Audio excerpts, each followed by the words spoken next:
Assalamualaikum sanak sadonya. Sekarang kita sedang berada di makam keramat di Nagari Balimbing.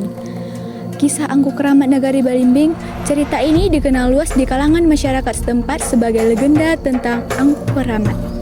Kisah ini didapatkan dari nenek mama, datuk-datuk serta masyarakat Nagari Balimbing dengan narasumber utama Syekh Datuk Rajo Mangkutu dan Syekh Ketua Malani. Asal-usul makam keramat.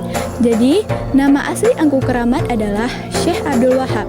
Beliau berasal dari suku Bodi Balimbing dan diperkirakan lahir pada tahun 1683. Pada usia 15 tahun, Syekh Abdul Wahab pergi ke Sungai Pagu untuk menuntut ilmu agama. Setelah beberapa tahun, beliau menikah di Sungai Pagu dan menjadi menantu di daerah tersebut. Meskipun demikian, Syekh Abdul Wahab masih suka mengunjungi Nagari Balimbing dengan membawa ilmu dan pengalamannya yang berharga.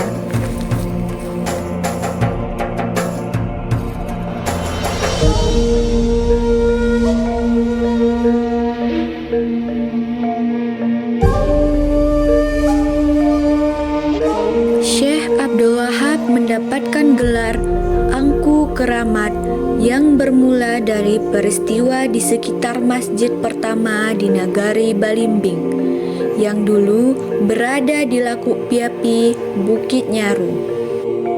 Suatu hari, Angku Keramat kembali ke kampungnya dan berkata kepada pemimpin nagari bahwa jika tongkatnya ditancapkan ke tanah rawa, maka rawa tersebut akan menjadi keras. Dan benar, saat tongkat tersebut ditancapkan, tanah rawa itu berubah menjadi keras dan layak untuk mendirikan masjid. Dengan kesepakatan pemimpin nagari dan pemilik tanah, Datuk Ampabasa, masjid baru pun didirikan di tempat tersebut yang kini dikenal sebagai Masjid Baitul Aman.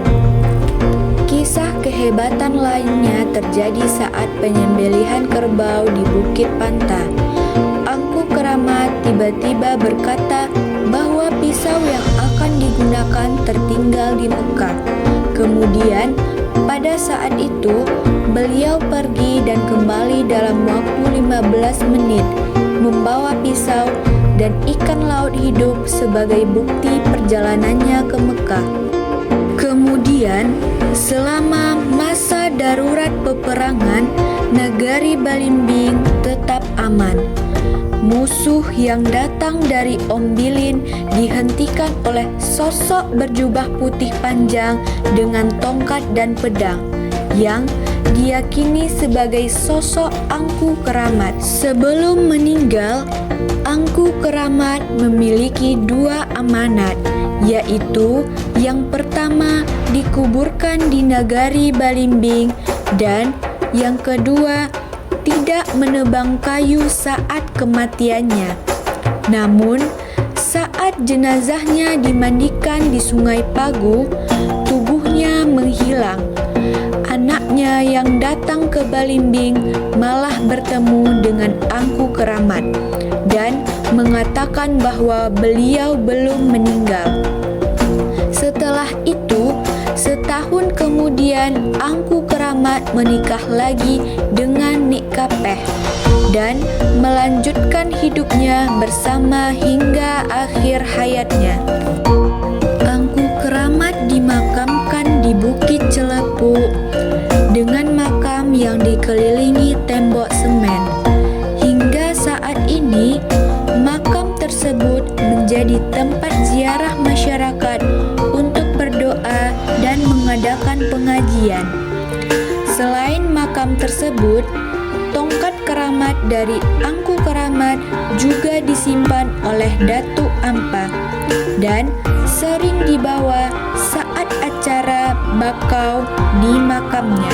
Itulah kisah Angku Keramat dari Nagari Balimbing, sebuah legenda yang terus hidup dan menjadi bagian penting dari budaya serta kepercayaan masyarakat setempat.